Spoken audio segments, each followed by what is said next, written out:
con la SFOT, bueno, cuando vivía en Quito, le había comentado a Patricia que me había acercado varias veces a la SFOT y a la EPN, también tengo colegas allí. Pero bueno, ahora desde hace 3 años ya vivo en Tena, aquí en el Oriente, y actualmente estoy trabajando en la Universidad de Kiev. Un poco lo que os voy a querer compartir es, con este título, es un poco la experiencia en biodigestores y como sistema de tratamiento principalmente de aguas residuales, a ese lado lo he enfocado. Y con ese título me ha tocado pensar un poco, ¿no?, qué era la nueva normalidad y si cambiaba un poco el rol de los biodigestores ante esta nueva normalidad que la llaman, ¿no? Y bueno, ahí me ha tocado reflexionar un poco y he añadido algunas slides para poder dar a lo mejor una opinión más personal, ¿no? Entonces voy a pasar a compartir la pantalla. Lo que les propongo es que dejemos para el final las preguntas. Entonces necesito confirmación de si se está viendo mi presentación, que entiendo que sí, ¿verdad? Vale. Bueno, este es el nombre que le habíamos puesto, la función de los biodigestores rurales en la nueva normalidad, y me he permitido meter entre interrogantes este tema de en la nueva normalidad. Pues ya veremos. Lo primero es ¿qué son los biodigestores, ¿no? Pues vamos a hablar de un tema y de un tipo de tecnología que normalmente no es muy conocida ni muy considerada, a veces solo se queda en un párrafo de un libro. Y básicamente un biodigestor es un reactor, como se dice ahí, donde la materia orgánica, mediante un proceso de digestión anaerobia, se transforma por un lado en biogás y por otro lado en un efluente con ciertas características. ¿Cuál es la característica del efluente? La materia orgánica que entra, o sea, los nutrientes entran de forma orgánica, cuando son cargados al biodigestor, a la salida están mineralizados. Entonces, por un lado, un biodigestor mineraliza la materia orgánica y por el otro lado produce biogás. Y esas dos cosas son interesantes. Es energía y es un tema de aprovechamiento agrícola. Hay muchos tipos de biodigestores, diferentes modelos, esto pasa con todo el mundo de los bioreactores. Unos tienen unas ventajas para unas cosas, otros para otras. Tamaños, mira este tamaño, ¿no? Son biodigestores bien grandes en Hamburgo para tratamiento justamente de aguas residuales. En Alemania, fijaos el tamaño de la farola, para que os podáis hacer un poco la idea del tamaño de cada uno de esos bioreactores, ¿no? Y esto es otro biodigestor, un biodigestor mucho más sencillo, se llama biodigestor tubular de bajo costo. Este está aquí instalado en Ecuador, yo lo visité en el año 2013, este aquí soy yo. Este es Gerardo Parra, que es quien instaló estos biodigestores. Y esto también vale como biodigestor. Esto también produce biogás y también mineraliza los nutrientes. Al final, ¿qué es la digestión anaerobia? Lo que hacemos nosotros en los biodigestores es prolongar el intestino de los animales, básicamente. Lo que estamos haciendo es continuar, es como prolongar la digestión, prolongar el intestino. ¿Por qué? Porque vamos a seguir aprovechando las mismas bacterias que hay en los sistemas digestivos, las vamos a tener también dentro de los biodigestores.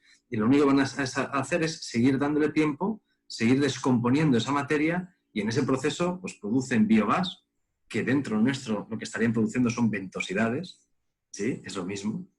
Y siguen mineralizando y descomponiendo la materia, ¿vale? Pero el concepto es el mismo. Estas bacterias se caracterizan porque no viven en ausencia de oxígeno, trabajan mejor en ausencia de oxígeno, pues con oxígeno no, es casi un veneno para ellas, y las encontramos de forma natural en todos los estiércoles, ¿vale? No es necesario irlas a buscar o desarrollar o cultivar o seleccionar. Hay dos enfoques.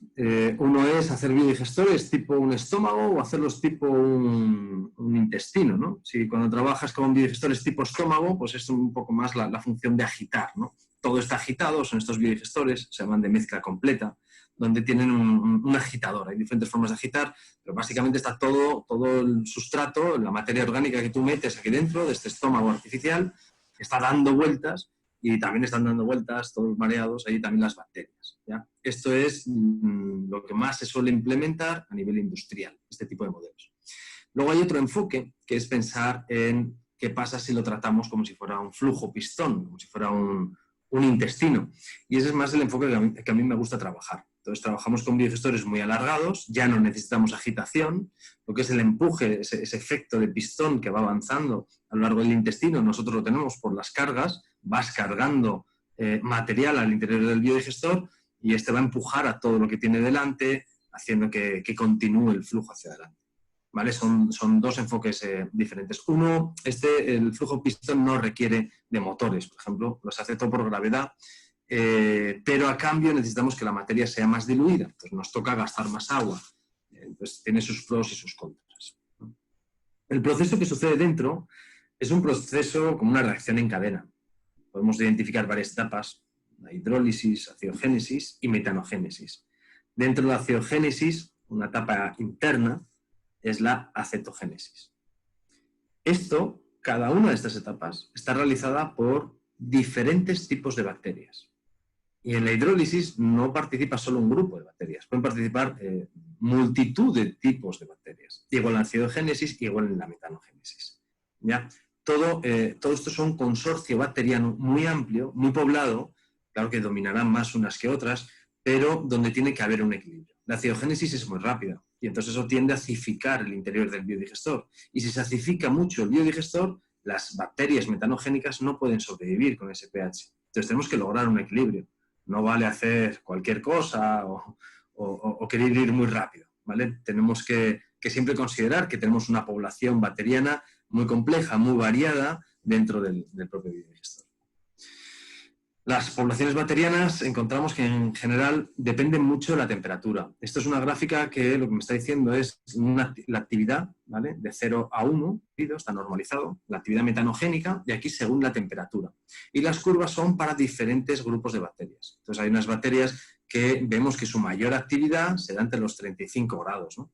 Hay otro grupo de bacterias que ya se da a los 70 grados. Esto nos ha permitido dividir el rango en el que trabajas en definir rangos, ¿no? de trabajo. Un tema es, por ejemplo, la mesofilia, ¿no? Que es lo que más se suele trabajar. ¿Por qué?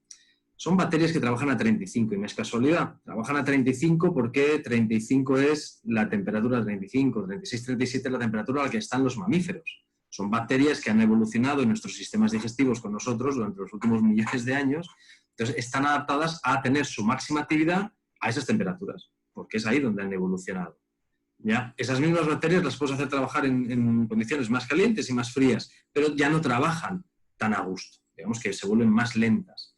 Y luego encontramos bacterias, cepas de bacterias un poco más raras, que trabajan en el rango termófilo, que es ya 70 grados, pero para trabajar un biodigestor a 70 grados, piensen que hay que calentar todo el biodigestor y todo el sustrato a 70 grados. O sea, estaría gastando mucha energía en subir la temperatura de eso para que trabajen estas bacterias.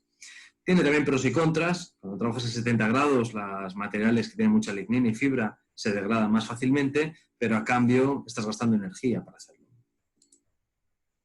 Al final podemos hacer curvas de actividad de las bacterias y lo que nos damos cuenta es que dependen fuertemente de la temperatura. Cuanta más temperatura tiene una bacteria, o sea, un consorcio bacteriano, más rápido trabaja. ¿Qué significa? Que si esto lo podemos ver como si fuera la actividad, ¿vale? Para llegar a una actividad de 1 y trabajas a 30 grados, tú requieres 30 días darle a las bacterias para que lleguen a esa actividad de 1, ¿vale? Aquí abajo, si me voy a la eje de las X, me sale un 30. ¿Pero qué pasa si trabajo a 25 grados? Pues si trabajo a 25 grados, a las bacterias les tendré que dar algo parecido a 55 días para llegar a la misma actividad. Se vuelven más lentas. Y si trabajo a 20 grados, pues necesitaré en torno a 70 días para que lleguen a esa actividad de 1. Cuanto más frío haga, más tiempo requieren para hacer la misma acción, ¿vale? Cuanto más temperatura, más rápido. Y esto, en cuánto tiempo tardan en hacer las cosas las bacterias, nos implica el tiempo de retención. Cuánto tiempo necesito que la materia esté dentro del biodigestor. Y eso implica un volumen.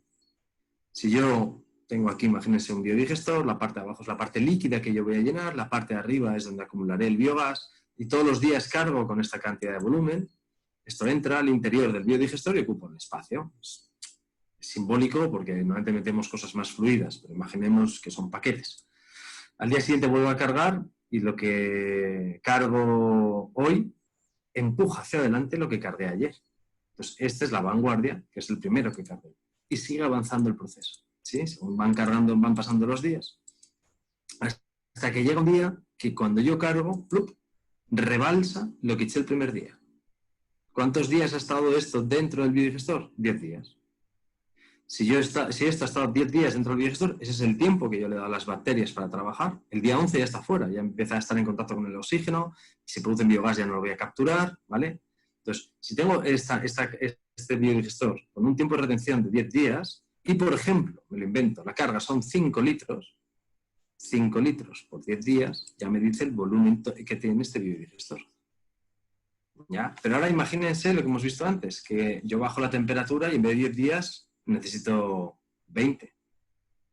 Si necesito 20 días para la misma carga, las bacterias necesitan 20 días para trabajarlo, pues ya no será de 50 litros el biodigestor, necesitaré que sea de 100 litros para que pueda estar el material dentro el doble del tiempo. ¿Vale? Entonces es muy importante la temperatura a la que trabajas porque define o afecta mucho a la temperatura, o sea, al volumen del biodigestor. Básicamente hasta aquí, ¿qué hemos visto? Que es un consorcio bacteriano que está de forma natural en el estiércol, el que hace la digestión anaerobia, que es muy variado, muy fácil además de conseguir en cualquier estiércol. A mí me gusta mucho trabajar con el estiércol de vaca, pero se puede trabajar con cualquiera. Que cuanta más temperatura, más rápido es el proceso. Por lo tanto, en sitios calientes como el trópico es más fácil hacer biodigestores que no requieran calefacción. Y en sitios fríos, como puede ser Chimborazo o Ambato, pues nos toca un poco repensar, que ya os enseñaré más adelante, cómo hacer esto para que no se hagan eternas las digestiones anaerobias, para acelerarlas a pesar de que fuera puede estar haciendo frío.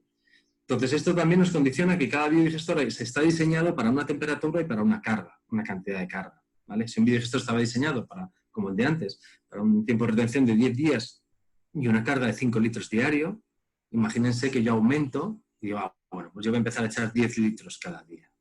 ¿Qué sucederá con ese biodigestor que ya está hecho y está instalado? Que el tiempo de retención ya no será 10. El tiempo de retención pasará a ser 5 días. Y a lo mejor en ese tiempo a las bacterias ya no les da tiempo a producir nada de nada. ¿Vale? Entonces cada biodigestor está hecho para una carga y una temperatura. Pero cuando hablamos de biodigestores, y esto solo me ha servido un poco para introducir qué son los biodigestores, de qué va esta tecnología, esta biotecnología, porque realmente aprovechamos bacterias, estamos replicando un proceso que se da de forma natural. Pues normalmente hablamos, ahora en esta charla queremos enfocarlo a tratamiento de aguas, pero siempre tiene un enfoque también de reciclaje de nutrientes y de energía. Reciclaje de nutrientes, por esta parte que hemos dicho que mineraliza los nutrientes y los hace disponibles a las plantas, y por el otro lado la producción de biogás, ¿vale? Pero vamos a ver el contexto, de dónde venimos, por qué es importante esos aspectos de reciclaje de nutrientes. Y aquí ya empieza a entrar en el tema de la nueva normalidad. Que la nueva normalidad se parece mucho a la vieja normalidad. Este es el consumo de fósforo a nivel histórico en el mundo. El fósforo es un nutriente clave en la agricultura. Es irreemplazable. No existe nada que lo pueda sustituir. Y el fósforo es mineral. Lo tenemos en las minas. Hay una serie de minas en el mundo. Hay 5 países que dominan el mercado de las minas, o sea, el mercado del fósforo. Y de ahí extraemos, vamos sacando y lo vamos repartiendo al resto del mundo. Sudamérica no es soberana en fósforo. Sudamérica requiere importar fósforo y sin fósforo no hay agricultura, ¿vale?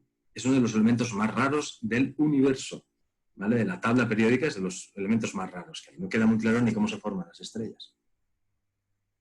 Y el problema que tenemos con el fósforo es que si ven, hasta el siglo XIX se venía usando mucho el fósforo, esta franja verde, que es el fósforo que viene del reciclaje del estiércol. ¿Vale? Menio es el estiércol de los animales.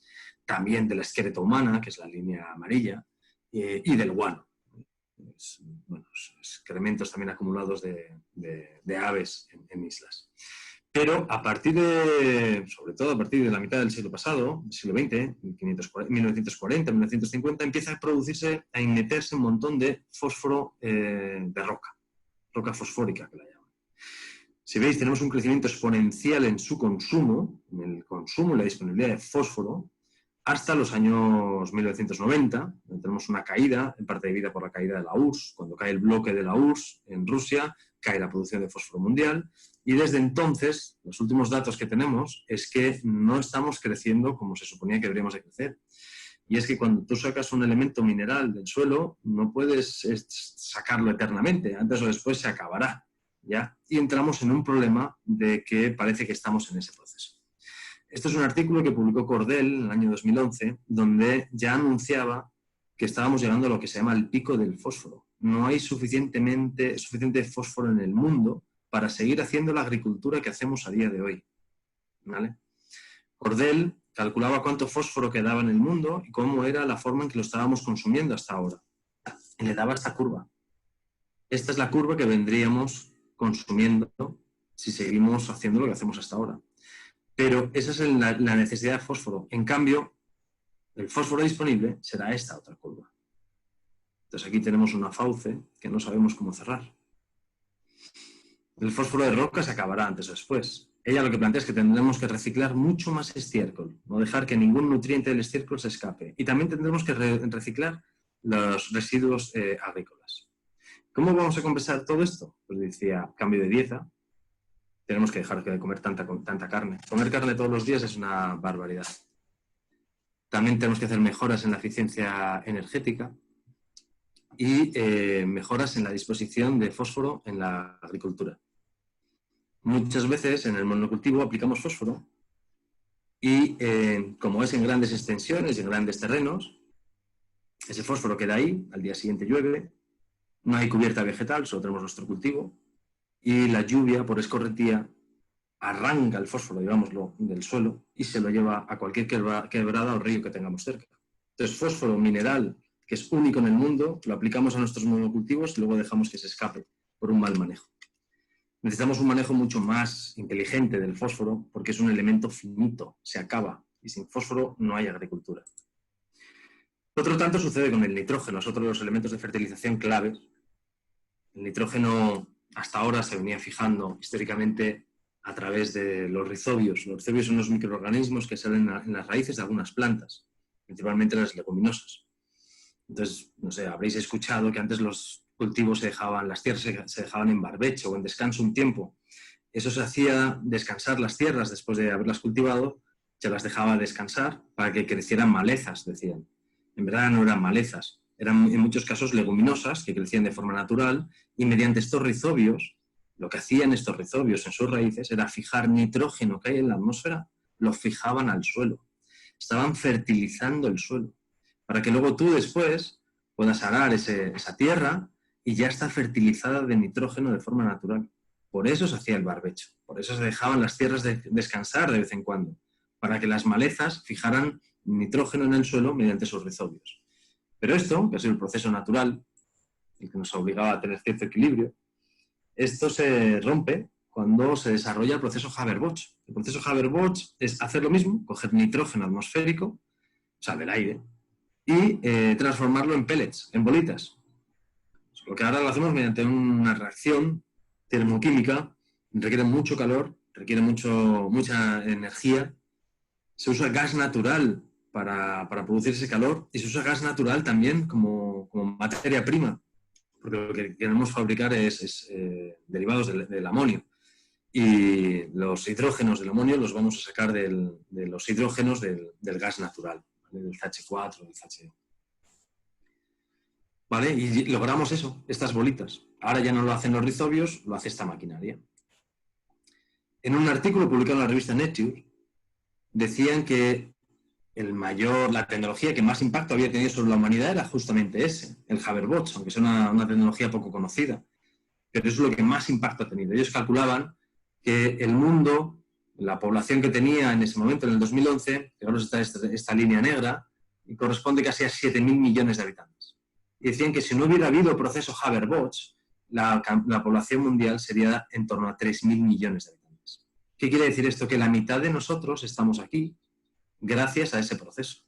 La mitad de los átomos de nitrógeno que están en el cuerpo humano, cualquiera de los vuestros, han sido sintetizados en un proceso Haber-Bosch en algún lugar del mundo. ¿Ya? Entonces, de alguna forma ya somos una especie de cyborg, porque nos hemos mimetizado con unas máquinas que cogen nitrógeno de la atmósfera para meterlo en los cultivos y luego llegan a nuestros cuerpos. Ese proceso consume en torno al 1 o 2% de la energía que se consume en el mundo, ¿vale? Esta parte de poder producir nitrógeno para los cultivos.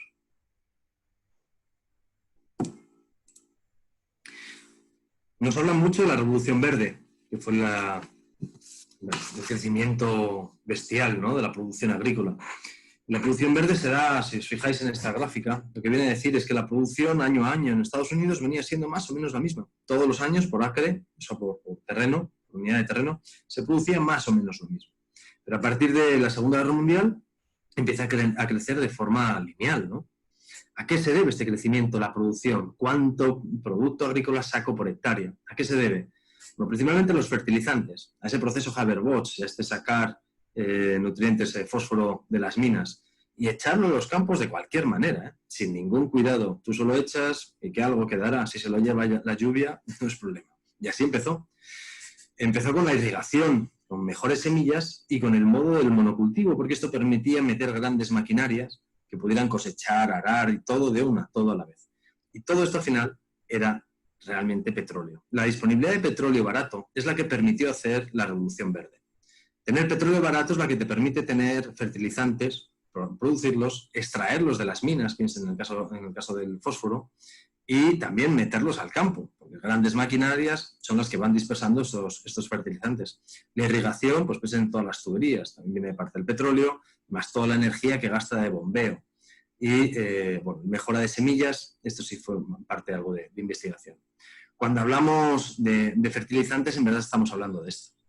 Esto es energía. Estos son minas de fosfatos en el mundo, ¿vale? La mayor mina reserva del mundo está en el Sáhara. El Sáhara es un país ocupado por Marruecos, ¿vale? Lo ocupó en 1974, creo. Aunque está en mitad del desierto, o sea, solo tiene desierto, lo que tiene son las mayores reservas de fosfatos del mundo. Otros Kazajstán, otros China, Sudáfrica, son países que tienen grandes cantidades de fosfatos. Y esta imagen de aquí abajo es un Haber-Bosch actual, ¿vale? Esto es cómo se captura nitrógeno atmosférico y se transforma en pellets. Entonces, al final, cuando hablamos de fertilizantes, en verdad estamos hablando del consumo de energía. Piensa en la cantidad de diésel que hace falta para mover todas estas maquinarias. Cuando hablamos de esta agricultura moderna que nos proponen, hablamos de esto, ¿no? Grandes monocultivos que usan grandes cantidades de energía y de diésel para hacer todo. Para fertilizar, para cosechar, para arar, para luchar contra las plagas, porque al tener tan poca biodiversidad lo que produce son grandes cantidades de plaga. Y todo eso es energía para cosechar, para fumigar, para todo.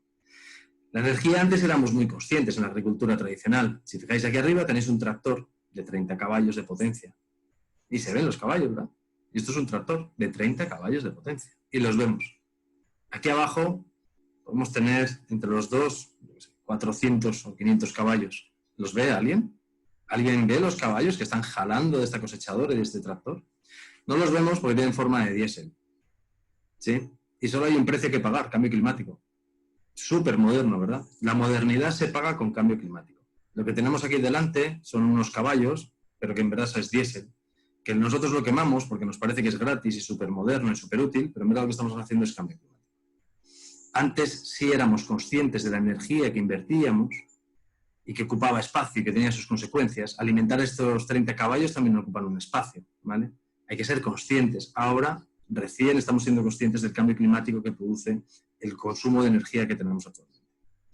Y todo viene del petróleo. El petróleo es una cosa maravillosa. Es una cosa que sucede una vez en la vida de un planeta casi, ¿no? El petróleo, ese petróleo bonito, ¿no? Ese de las fotos, es de las películas, ¿no? Que habían hacía un agujero y salía como champán. Ese petróleo que valía para todo, que era muy barato. Con ese petróleo es con el que se hace la revolución verde, pensando que íbamos a tener de este todo el tiempo. Porque era súper barato, asequible, todavía no se sabía nada del cambio climático. Esto parecía gratis, parecía un regalo de los dioses. Pero tenía contraparte. Uno, es finito y se acaba. O sea, si haces un modelo de vida en base a esto, tienes un problema a medio plazo porque en un futuro no lo vas a tener. Y dos, produce cambio climático. Los grandes descubrimientos del petróleo se produjeron en los años 60. Son estas barras, ¿sí? Estas barras azules. Desde entonces cada vez venimos descubriendo menos y menos petróleo, ¿sí?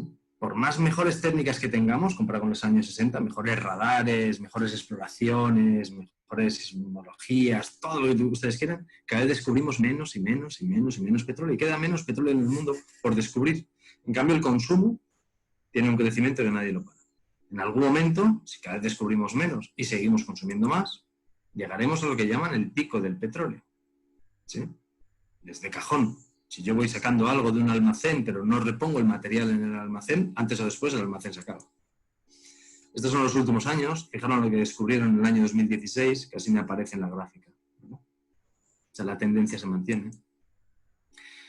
Y en el año 2010, la Agencia Internacional de la Energía reconoce que 5 años antes, en el año 2005, se había producido el pico del petróleo convencional. Esto significa que ese petróleo bueno, bonito y barato, que tú hacías un agujero y salía como champán, ese petróleo que vale para hacer diésel, que vale para hacer gasolina, para hacer plásticos, para hacer todo, llegó a su máxima producción en el año 2005.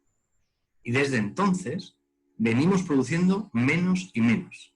En aquel momento soltó esta gráfica, la Agencia Internacional de la Energía, y dijo, mirad, esta es la producción de petróleo convencional, del bueno.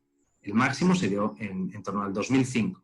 Dijeron, pero no se preocupen, porque lo vamos a reponer, esa caída, con nuevos yacimientos que encontraremos de petróleo. Pero eso contradice las gráficas anteriores, donde hemos visto que cada vez se encuentran menos petróleos. Dicen, además, no se preocupen, porque vamos a compensar con gas natural, líquidos del gas natural, que también es fósil, y con petróleo no convencional, que es esta franja de aquí arriba, ¿vale? A esta gráfica mucha gente le llamó el Oil Gator, porque no sabían cómo le iban a mantener la boca abierta. Y realmente lo que hicieron es mantener la boca abierta usando este de aquí, la franja amarilla. Y dispararon el uso de petróleo no convencional. Es el petróleo del fracking y el de aguas profundas. Esto es petróleo de aguas profundas. Esto es petróleo que está sacando en mitad del océano, en la mitad, cerca de las costas, en el Golfo de México, en Brasil, hay bastante de esto. A 3.000 metros de profundidad están extrayendo petróleo de las profundidades. El hecho de que estén sacando este petróleo, fíjense, parece como ciencia ficción, ¿no? Parece de película, significa que petróleo del bueno ya no queda. Petróleo del fácil, del bueno y barato ya no queda. Si no, no estaría sacando esto. Y este petróleo es mucho más caro. Te requiere 60, 70, 80 dólares para poderlo vender y que salga rentable. Porque es mucho más difícil sacar este petróleo. Entonces, esto ya nos da un indicador de que es verdad de que petróleo del bueno, bonito y barato ya no queda tanto. Y a veces hay accidentes, ¿no? Creo que sacaron una película hace 2 años sobre justamente este accidente, el Deepwater. Y la otra técnica que están usando es esta, fracking. Si antiguamente hacíamos agujeros, el petróleo salía por sí mismo, ahora lo que nos toca hacer es agujeros casi cada 200 metros para romper el suelo de abajo y meter arena con agua y algunos químicos para empujar al petróleo que hay ahí dentro y sacarlo, obligarle a salir, fracturando el suelo. Eso trae un montón de problemas. El único país que realmente lo está haciendo es Estados Unidos. El resto del mundo no lo ve nada claro porque se saca poco petróleo, porque es muy intenso en uso de suelo, ¿vale? Hay que poner pozos cada 200, 300 metros, un montón de consumo de agua. Nadie te dice que no vayan a contaminar los acuíferos, que ya ha pasado. Había vídeos de gente en Estados Unidos abriendo el grifo del agua y en vez de agua les salía gas, ¿no? Prendían con el mechero y se estaba saliendo gas. Pero bueno, y aparte el efecto de cambio climático de esto es bestial, porque están reportando que aquí tienen muchas fugas de gas natural que están yendo a la atmósfera y se está disparando la presencia de metano en la atmósfera, en parte por esto. Aquí, estos son algunos artículos, por ejemplo, en National Geographic, ¿no? Donde están hablando que el fracking, este tipo de tecnología, bueno, está disparando el metano en la atmósfera. Y el metano es mucho más, tiene mucho mayor efecto invernadero que el CO2, ¿vale? El problema que tenemos tanto con el metano como el CO2 no son los metanos y CO2 que son naturales, que vienen de la biosfera, la quema de árboles o en la descomposición del estiércol. El problema lo tenemos con metano y CO2 que estaba previamente enterrado, ¿vale? Que eso es carbón, petróleo, gas. Cuando combustionamos carbón, petróleo y gas, estamos liberando CO2 y metano que antes no estaba en la atmósfera, ¿sí? Y entonces ahí es donde se ocurre el desbalance. Empezamos a acumular un montón de CO2 que antes no había en la atmósfera, que antes estaba enterrado en forma de petróleo, de carbón o de gas, ¿vale? Esta es la tercera técnica que están haciendo. Esto es un bonito bosque boreal, no sé si lo ven. Un bosque boreal en Canadá. Son miles de hectáreas de bosque boreal. Bueno, lo que ven ahora es, después de haberle arrancado la piel al bosque boreal, lo que queda es esto. Parece una mina a cielo abierto, son arenas bituminosas, se llama. Es arena mezclada con asfalto, con petróleos. Esto tenemos uno aquí, en Ecuador, en Pungarayaco, en la provincia del Napo, tenemos una zona donde tenemos arenas mezcladas con petróleo. Tú vas allí y rezuma petróleo de las paredes de arena, ¿eh?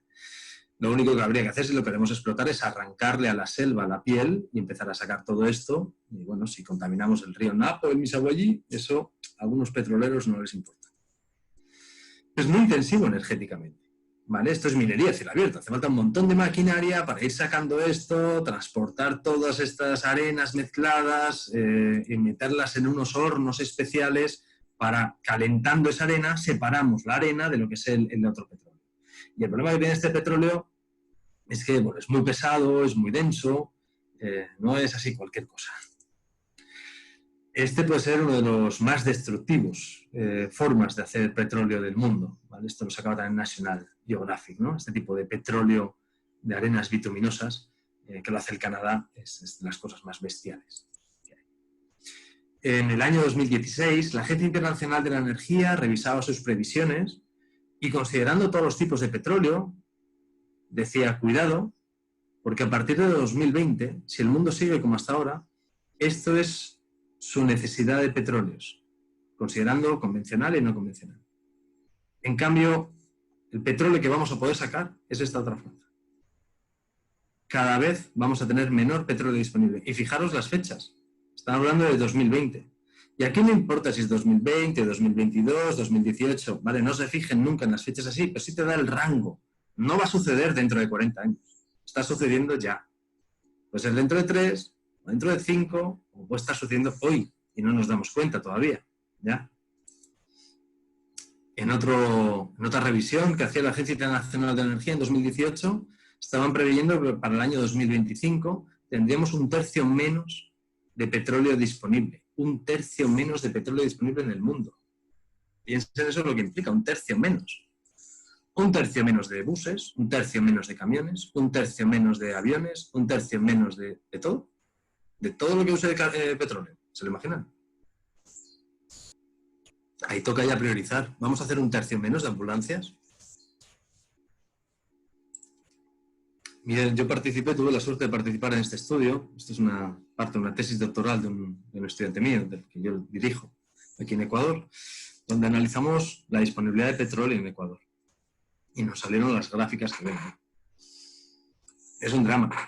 Estamos hablando que el pico del petróleo de Ecuador, la máxima producción ya se produjo en el año 2017, y a partir de ahí, Ecuador cada vez va a producir menos petróleo. Hicimos varios modelos, diferentes aproximaciones, con información muy buena. Y esto es lo que nos daba, en el caso que consideramos el petróleo conocido hasta ahora en Ecuador, nos dice que en esta década Ecuador dejará de ser exportador. En menos de 10 años, Ecuador dejará de exportar petróleo, ¿vale? Ecuador consume más o menos 100 millones de barriles al año. Entonces, cuando llega a este rango, Ecuador dejará de exportar. Y si éramos optimistas y decíamos, venga, va, pero vamos a pensar que todavía encuentran más petróleo. Dice, bueno, pues lo retrasamos un poco más, hasta el año 2031, 32, puede suceder ese dejar exportar, ¿vale? Entonces el cambio hay que hacerlo ya. Esto es una realidad, esto es algo que vamos a vivir, que cada vez vamos a tener menos petróleo en Ecuador, lo cual es una alegría si pensamos en cuestiones de medio ambiente, pero hay que repensarse el país. Tenemos que pensar todo ese dinero que sacamos actualmente del petróleo para pagar la educación, la sanidad, las carreteras, del presupuesto del Estado, ¿de dónde lo vamos a sacar a partir de ahora? A nivel mundial, el reto, esto lo publicó la revista Nature en 2018, y ponía el tamaño de las cosas, para que nos demos cuenta del reto. Carbón, petróleo y gas. Este es el consumo que hemos estado teniendo cuando lo pasamos a energía, ¿vale? Y todo esto, que es lo que produce cambio climático, es lo que queremos reemplazar, ¿sí? Todo esto es lo que hay que quitarse de en medio. ¿Y con qué lo vamos a quitar de en medio? ¿Con nuclear? Fijaros que la nuclear no viene creciendo y cada vez se hace menos nuclear en el mundo porque no es viable, no es rentable, no se sabe qué hacer con los residuos, hay un montón de problemas con la nuclear. Con la hidroeléctrica, las mejores represas ya están más o menos identificadas, esto no es eterno, no hay tantos sitios muy buenos para hacer hidroeléctrica, algo se podrá aumentar, quizás al doble, pero no hay muchísimo más. ¿Con qué nos proponen cambiar esto? Con esto otro, con energías renovables. Fijaros el reto. Todo esto hay que cambiarlo por esto. Y fijaros qué poco llevamos del camino recorrido. Además, las energías renovables principalmente producen electricidad fotovoltaica, hidráulica, eólica, y no todo es electrificable. El camión que transporta el fosfato de la mina para nuestra agricultura no es electrificable. La batería de este camión sería más grande que el propio camión. La grúa que levanta con su pluma una aspa de una turbina de un molino eólico para ponerla en marcha, tampoco es electrificable, requiere de gasolina. El transporte de mercancías, que ha abaratado mucho los costes a nivel mundial, por ejemplo, de las placas fotovoltaicas y que ahora son muy baratas de instalar, también requieren de petróleo, de derivados del petróleo, y es muy difícil de electrificar. Entonces, cuando hablamos de nueva normalidad, pues a mí no me queda nada claro de esta nueva normalidad con la pandemia. Creo que estamos con los mismos retos que antes de la pandemia. De hecho, lo que nos da es más argumentos para reafirmarnos en lo que ya veníamos diciendo. Esta es una pequeña película sobre cómo ha evolucionado el dióxido de carbono en la atmósfera desde el año 0, ¿vale? Desde la época de los romanos. Y lo que vemos es que, digamos, en el año 300 hubo un pico, ¿no? Se produjo un máximo de CO2 en la atmósfera, luego bajó, luego volvió a subir. Está en rangos, fijaros, lo máximo que llegó 284 partes por millón. ¿Sí? Es en el año 1200, en el año 1500 estuvo cerca, 284. ¿Han visto lo que pasa al final? Es la revolución industrial, es la modernidad. La modernidad tenía un precio, y el precio se llama cambio climático. Es la revolución industrial. Y no solo es el capitalismo, también la revolución industrial que sucedió en la URSS, modelos pseudo-socialistas, también produjo toda esa contaminación. No fueron conscientes nunca de que todo lo que estaban haciendo era una barbaridad, y si lo fueron, se lo callaron. A partir del año 1972, que sale el libro Los límites del crecimiento, es un estudio hecho por el MIT, ahí se dice, no se puede seguir creciendo. Seguir creciendo es atentar contra nosotros mismos o atentar contra nuestros hijos. Seguir creciendo en economía, en consumo. Bueno, nadie le ha hecho caso. Sí nos hemos dedicado a crecer. Esto es una gráfica del 27 de agosto del 2020. ¿Vale? Reciente. Esto es como estamos ahora en cantidad de CO2 en la atmósfera. El último dato es el 410. Entonces lo que te sale es cómo estaba la atmósfera hace un año, desde 408. No paramos.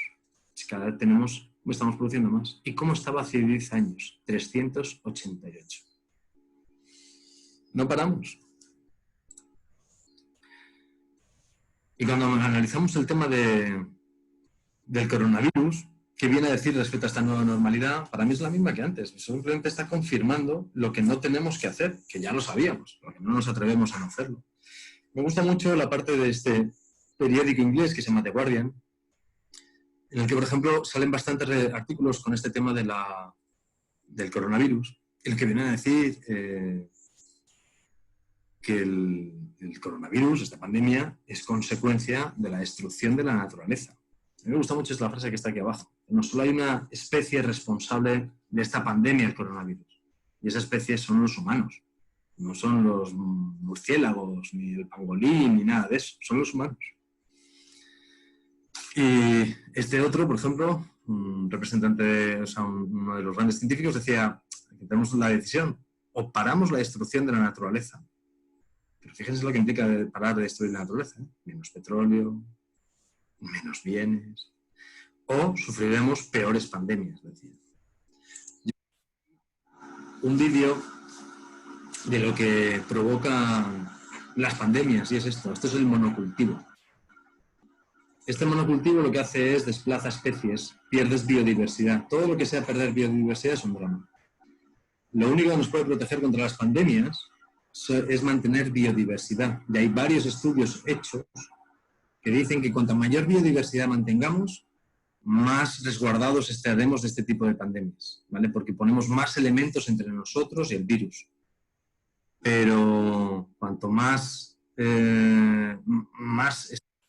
eligiendo cultivos y desplazando animales, pues más complicado lo tendremos.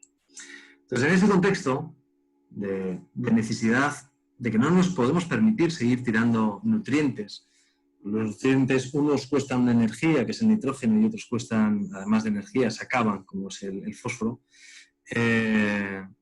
Pues tenemos que pensar de otra forma, hacer tratamiento de aguas, ¿no? Y cómo tratar los residuos. En ese contexto, yo hice una búsqueda de publicaciones científicas, en Science Direct, de qué estamos investigando a nivel mundial. Entonces buscaba artículos que hablen de nitrógeno y que hablen de aguas residuales en nitrógeno y remoción, cómo quitarlo, ¿vale? Quitar nitrógeno de aguas residuales. Y voy a mirar también artículos que digan nitrógeno, aguas residuales y recuperación de nitrógeno. Y me daba esta diferencia de curvas a lo largo de los años, ¿ya? Uno esperaría que cada vez hubiera menos artículos científicos que hablen de eliminar nitrógeno de las aguas residuales. Pero vemos que no, que sigue aumentando y que siempre es más o menos el doble de artículos hablan de eliminar nitrógeno de aguas residuales que de recuperar el nitrógeno. Tengan en cuenta que eliminar nitrógeno de aguas residuales significa que el nitrógeno que está ahí lo elimino, lo vuelvo a enviar a la atmósfera y entonces me volverá a capturarlo en otro lugar, en una fábrica que tenga hoverbots para volverlo a capturar y tener pellets.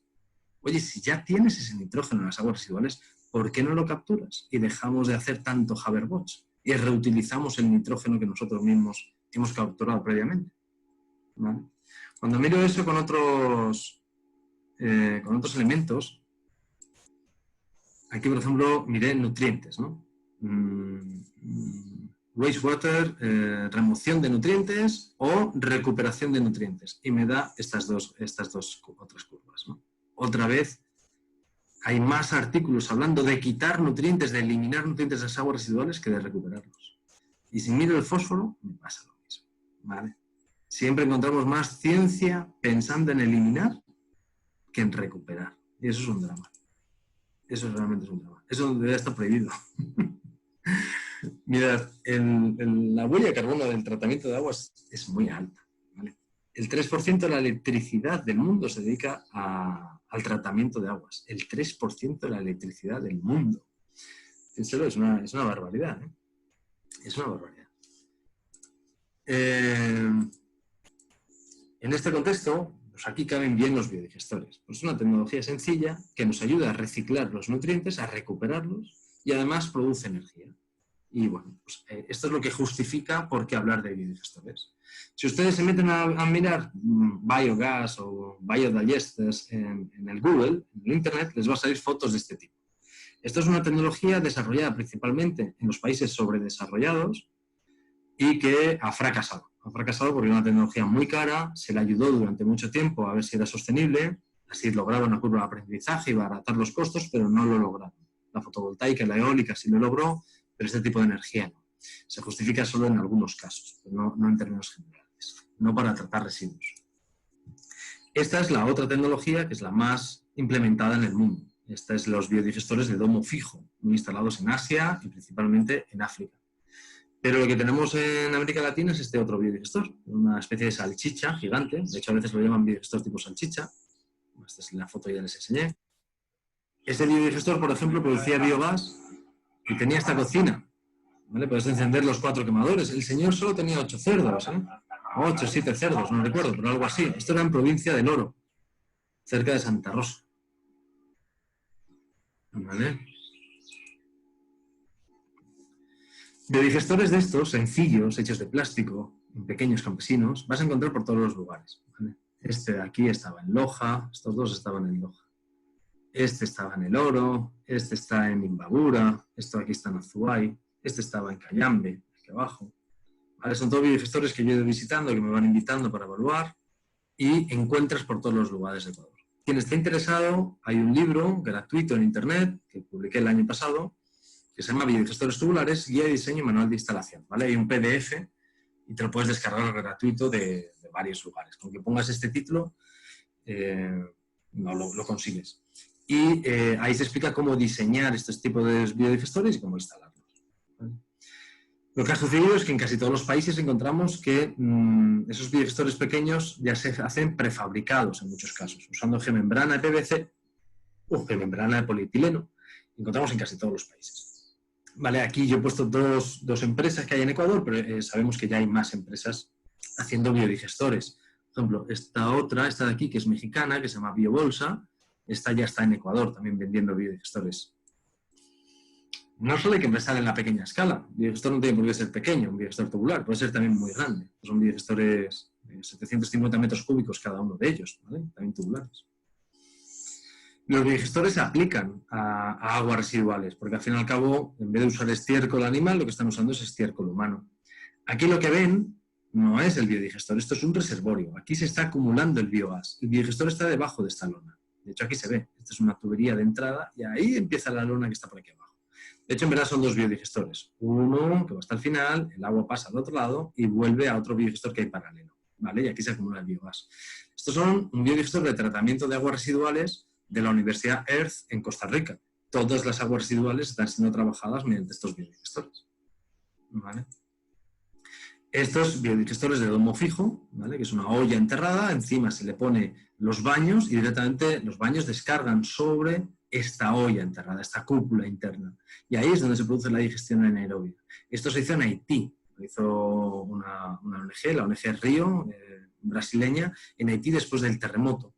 Sabéis que después de una emergencia, uno de los grandes problemas son las aguas hervidas, puede causar cólera y hay que dar sistemas de tratamiento muy rápidos, ¿no? Entonces, bueno, una forma de hacerlo era hacer este tipo de baños, ¿no? Y son baños con biodigestores debajo. Esto es en Nicaragua, ¿no? Estos son diferentes tipos de... tres biodigestores, tienen una tecnología un poco particular, es un híbrido, es H es de híbrido, de filtro ascendente, o así se llama. Y lo que tiene es mezcla los biodigestores con un humedal posterior, ¿vale? Le ponen un humedal después, porque en los biodigestores el problema que tenemos es que entran muchos nutrientes, los mineraliza, salen, pero a veces sales con demasiada cantidad de nutrientes que no puedes verter a un río, porque lo contaminarías por exceso de nutrientes. Entonces, ¿qué hacemos? Se le pone un humedal, cultivas plantas, ¿ya? Entonces, estas plantas van a hacer de filtro, se van a quedar con los nutrientes y el agua que sale ya sale un agua con menos nutrientes. Ahora cojo estas plantas, las cosecho, las composto y ya tengo los nutrientes que pueden volver de vuelta al campo. Yo he tenido bastantes experiencias. Mi primer biodigestor fue este soy yo en el año 2001, instalando mi primer biodigestor en las Islas Canarias, Tenerife. Era un biodigestor alimentado con estiércol de cerdo. A partir de ahí, pues me fui a Bolivia y seguí instalando en Bolivia biodigestores, estos biodigestores blancos, población quichua, en el campo, bastante empobrecidos, todo tenía que ser muy barato, pues no era accesible, no se podía reparar si metíamos cosas complicadas. Ese mismo año empezamos ya a construir biodigestores de altura. Este es un biodigestor a 4.000 metros de altura. Aquí solo tengo una foto, pero bueno, luego es lo que se termina construyendo son invernaderos. Los biodigestores quedan encerrados en estos invernaderos y ya se puede tener biodigestores de altura, ¿vale? Hacer funcionarlos a 4.000 metros de altura. Biodigestores grandes, este que está ahí soy yo, yendo por encima de un biogestor de 1.000 metros cúbicos. Aquí abajo había 1.000 metros cúbicos de aguas residuales de 3.000 cerdos. O sea, es un montón de estiércol de cerdo acumulado ahí abajo. Y lo que me sostiene a mí en esta cúpula es el biogás generado. Ese biogestor sigue funcionando. También hemos hecho biogestores raros. A este le llamamos Frankenstein. Este biogestor, por ejemplo, sirve para residuos de mercado. Tú vas vendiendo aquí las cáscaras de plátano, de naranja, todo crudo. Y este biodigestor es de estómago, lo transforma en biogás. Ahí está el biogás. Y bueno, he trabajado mucho en estas condiciones de altiplano, ¿no? Son 4.000 metros de altura. Si habéis estado en el teleférico de Quito, cuando termináis el teleférico, esos son 4.000 metros de altura. Pues ahí empieza la llanura, el altiplano de Bolivia. Ahí puede haber viviendo más de 2 millones de personas a esa altura. Y había que hacer biodigestores para esas condiciones. Este es el altiplano, esa montaña de allí atrás, es uno de los 6.000 de Bolivia. Este es el Illimani, muy bonito, 6.400. La población del altiplano es principalmente aymara, ¿no? La población indígena aymara, suelen tener unos pocos animales, no muchos, y son muy vulnerables al cambio climático, muy empobrecidos, poca tierra. Y allí lo que hicimos fue un laboratorio en condiciones reales. Nos unimos a la Universidad Pública de La Paz y construimos un montón de pequeños biodigestores para empezar a hacer pruebas, ¿no? Para mejorar la tecnología, para adaptarla a esos campesinos, a esa población indígena. Medimos todo, o sea, salimos de aquí también con un montón de tesis realizadas, un montón de publicaciones científicas que hemos ido sacando a lo largo de los años. Y entonces la idea ha sido aplicar la ciencia de primer nivel, estas son revistas de muy alto impacto internacional, aplicarlo a las tecnologías más sencillas. En muchos casos nos decían que eran tecnología para pobres. Bueno, es la tecnología de la mayoría de la población mundial. No sé si son los pobres o son los normales. Por lo otro son los ricos. Y lo que no queremos hacer es tecnología para ricos. Queremos hacer tecnología para gente normal. Y al final este es el modelo de biodigestor que quedaba para el clima frío. Es un invernadero encerrado con muros de adobe, tiene un aislamiento. Dentro está el biodigestor, que si veíais que al principio eran biodigestores de color blanco, plástico blanco, ahora los pintamos de plástico negro para que se calienten mejor con el sol, ¿vale? Y aislados del suelo para que no perdamos calor hacia el suelo. Y en estos reactores lo que conseguimos es que conseguimos ponerlos a temperaturas muy altas a pesar de que fuera haga mucho frío. Tú fuera te puedes tener 13 bajo cero, como pasaba en el altiplano boliviano, y el biodigestor está a 16 grados, ¿vale? Trabajando. Pruebas que hicimos, por ejemplo, fue meter botellas de Coca-Cola dentro de los biodigestores. ¿Por qué? Porque las bacterias que hacen el trabajo no están sueltas, no están flotando, nadando en el agua mezclada con el estiércol. Están sujetas a algo, se agarrarán a una pajita, se agarrarán a las paredes del biodigestor. Entonces la idea fue, ¿qué pasa si metemos más superficie? Metemos botellas de Coca-Cola cortadas para que no ocupen volumen, solo es la superficie, y vamos a ver qué pasa. Y cuando hicimos eso, pues sacamos esta investigación y nos dio que producíamos un 50% más de biogás que si no teníamos las botellas, ¿vale? En condiciones reales. Y cuando hablamos de botellas, hablamos de este tipo de botellas. Coges botellas, las cortas y lo metes dentro del biodigestor. Esto lo hemos hecho varias veces. Esto es un nunca mal en Bolivia. 3 biodigestores, al primero le metimos botellas, a los otros 2 no, y empezamos a hacer un montón de evaluaciones. Aquí estuvimos más de un año trabajando, y bueno, salió la tesis de esta chica, Telma Flores, que de hecho con ella hicimos 2 publicaciones científicas de primer impacto. No voy a meter a esto, pues un poquito más de detalle. Sí nos dimos cuenta que hay un límite en la demanda química de oxígeno a la salida de los biodigestores, por más tiempo que yo le dé, este es el tiempo, por más tiempo que yo dé a las aguas dentro del biodigestor, hay un límite que yo no puedo bajarlo. No conseguíamos bajar de 1000 de demanda química de oxígeno. Por más tiempo, ¿eh? O sea, si estaba 30 días el material dentro, lográbamos 1000. Si estaba 60 días, a lo mejor lograbas 900. Si estaba 90 días, lograbas 870. Entonces no conseguíamos bajar. ¿Eso qué implica? Que necesitamos un post-tratamiento, que los biodigestores tienen un límite en el tratamiento. Podemos bajar fuertemente la DQO, pero tenemos un límite. Vale. Encontramos también condiciones óptimas para tratar aguas negras. 10 días de tiempo de retención sería lo óptimo, ¿vale? Para poder trabajar. Todas esas experiencias de clima frío y de botellas las aplicamos a este desierto. Este es el desierto de Atacama, no sé si lo conocen. Parece un desierto, pero es un desierto tramposo, porque a veces es así y a veces es así. Es un desierto a 4.500 metros sobre el nivel del mar. Y, pues claro, cuando hace un frío de impresión, 20 bajo cero en invierno, y se pone también de esta manera. Ahí tuvimos que hacer el sistema de tratamiento de aguas de un campamento de la empresa eléctrica. Entonces hicimos un invernadero grande, como sabíamos hacer, con adobe, policarbonato, cerramos e instalamos dentro una serie de biodigestores con mucho aislamiento lateral, ¿vale? Y los hicimos trabajar. Y funcionaban en serie, eran 3 biodigestores en serie.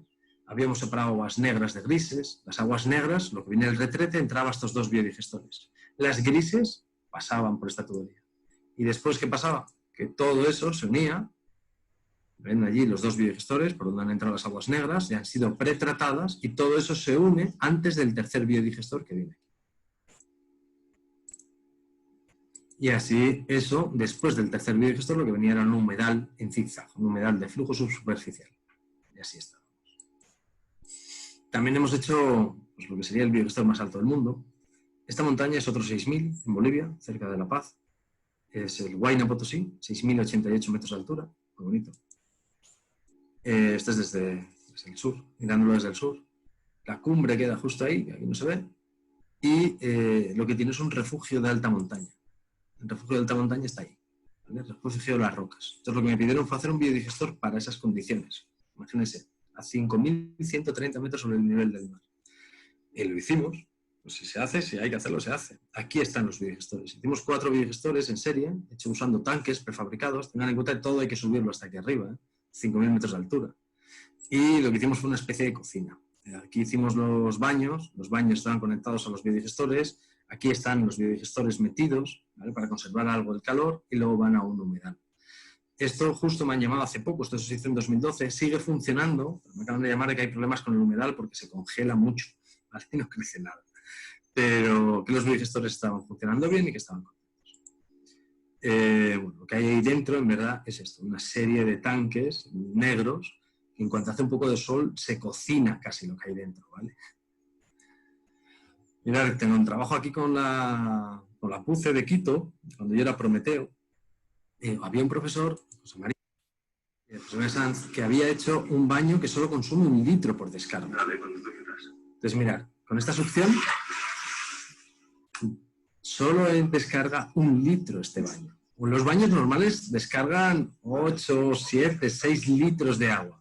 Y este otro, tal como lo había diseñado José María, fíjense, un solo litro y se retiraba todo el agua. ¿Cómo hacía las pruebas? Pues para hacer las pruebas usaba plátano.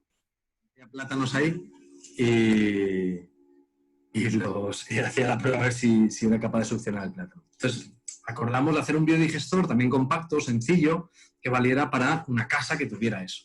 Eso facilita mucho porque acabamos de eliminar un montón de agua, que si no a mí me tocaría tratar. Piensen que el agua que usamos en los baños es agua potable, que mezclamos con heces, y entonces luego nos toca descontaminar esa agua potable que nosotros hemos mezclado con heces. ¿Y por qué las mezclamos con heces? Simplemente para arrastrarlas por las tuberías. Ya estamos usando agua limpia y potable para empujar heces por tuberías. Esa es la única función, lo cual es una barbaridad. Entonces, todo lo que se pueda minimizar de uso de esa agua es bienvenido, porque nos tocará descontaminar menor cantidad de agua. Entonces, para eso usamos este tanquecito para hacer ese biodigestor, ese chanchito creo que lo llaman, ¿no? Le cambiamos las entradas, hicimos varias salidas y lo hicimos allí en la Facultad de Arquitectura de la UCE, ahí en Quito. Dividimos el tanque en 2 partes, ¿no? Una parte con botellas, que ya sabíamos que funcionaba, la otra parte quedaba libre, y lo instalamos en una casa, ¿vale? Una casa que tenía ese baño con ese succionador de 1 litro, y bueno, pues por aquí entraba y aquí salía y luego iba a un humedal. Esto nunca lo pudimos medir ni registrar porque esta casa pertenecía a una ONG, iba a haber voluntarios que iban a vivir allí, lo habíamos instalado todo para poder monitorear, pero cuando ya estaba todo funcionando, la ONG se disuelve, desaparece y esa casa queda abandonada y nadie vive allí nunca. Entonces no pudimos monitorear ni validar esta tecnología. En IKEAM, ¿con qué estamos? Por ejemplo, estamos con esto. Son 3 biodigestores en serie, ¿vale? Son uno largo aquí y 2 seguidos pequeñitos. Y aquí estamos tratando aguas residuales de IKEAM, de la propia universidad, de los propios estudiantes, los profesores, de 2 de los edificios. Estamos haciendo aquí los ensayos para luego aplicarlo en una comunidad. Justo yo esta tarde tengo una reunión con Archidona para visitar la comunidad donde vamos a instalar este sistema de tratamiento. Lo que tenemos son estos 2 biodigestores y de aquí pasamos al humedal. La clave está en que el humedal queda cubierto, aquí todavía no hay plantas, y evitamos que entren tantas aguas lluvia, porque lo que pasaba, si tú instalas un humedal sin cubierta, te va a entrar mucha agua lluvia, lo que estás haciendo es diluir las aguas residuales, pero no las estás tratando. Entonces, para cubrir el humedal hay que hacerlos más pequeños, y para hacer más pequeños los humedales necesitamos un pretratamiento, pues los biodigestores son el pretratamiento. ¿Vale? Eso, en vez de botellas dentro de estos biodigestores, lo que vamos a meter es tela de cabuya, esa tela que sirve para hacer los sacos. También es muy porosa, entonces sirve para que las bacterias la colonicen. Y, bueno, estamos en ese proceso, ¿vale? Ahora mismo estamos tomando medidas, tomando análisis y esperamos instalar ya la réplica en una comunidad antes de final de año. Y por otro lado estamos con otro proyecto en una de las comunidades, una comunidad que se llama Guamaurco, donde ellos no tienen sistema de agua potable, sistema de captación de agua, van a una cueva a sacar el agua, pero con baldes, o recogen agua lluvia. Entonces vamos a hacer un sistema de captación de agua, se va a potabilizar el agua, se va a entregar el agua a toda la comunidad, pero ya que entregamos agua, lo que vamos a hacer es un proyecto completo. Y entonces vamos a... mira, este es de dónde sacan agua a día de hoy. ¿Vale? De una cuevita, sale un chorrito de agua y de ahí sale el agua. Lo que vamos a hacer es darles agua a las 28 familias. Ellos trabajan, el proyecto también es de ellos. O sea, aquí debería poner IKEAM, Engine, Green Empowerment y ellos mismos, porque ellos también van a poner bastante trabajo, bastantes mingas. Y vamos a poner los baños, vamos a cerrar el ciclo. O sea, nos vamos a meter en la ingeniería que implica aportar agua a una comunidad y en la ingeniería que implica devolver el agua a la naturaleza, pero ya tratada. Entonces vamos a meter baños, ya está hablado con ellos, baños normales y corrientes, como los que tiene todo el mundo, y los vamos a acoplar a pequeños biodigestores con pequeños humedales. Cada familia un biodigestor y un humedal. ¿Vale? Son mini, son muy pequeñitos. ¿Ya? Pero está bien. Y la idea es que todo biodigestor humedal cueste en torno a $300 por familia. ¿Ya? Bueno, pues con esto yo acabo una pequeña reflexión sobre las tecnologías que usar. No siempre la tecnología más eficiente es la más adecuada. Piensen a lo mejor en un Porsche, un auto Porsche. Un auto Porsche puede tener el mejor motor, ¿verdad? El motor último punta, la ingeniería máxima allí metida, pero nunca serán la solución a los problemas de movilidad que tenemos. Podrá ser la máxima ingeniería, pero no nos vale para todos. A lo mejor la ingeniería que resuelve el problema de la movilidad es la bicicleta. Muchas veces a los ingenieros se les mete en la cabeza estar pensando en las grandes cosas, en la última tecnología punta, pero eso tiene muy poco impacto sobre todos los demás. Y algo como la bicicleta puede tener mucho más impacto sobre la población que algo como un Porsche. ¿Sí? Entonces hay que tener cuidado con qué ingeniería y qué ingenieros quieren ser ustedes. Y bueno, eso es un poco lo que quería compartir con ustedes. Recuerden el librito, lo dejo aquí para que lo puedan ver. Y si quieren pueden apuntar el nombre, descargarlo y tener más información del diseño de estos sistemas. Con esto daría por acabada la charla. Si quieren, podemos empezar con preguntas. Muchas gracias, Jaime. Chicos, por favor, las preguntas las podemos realizar directamente.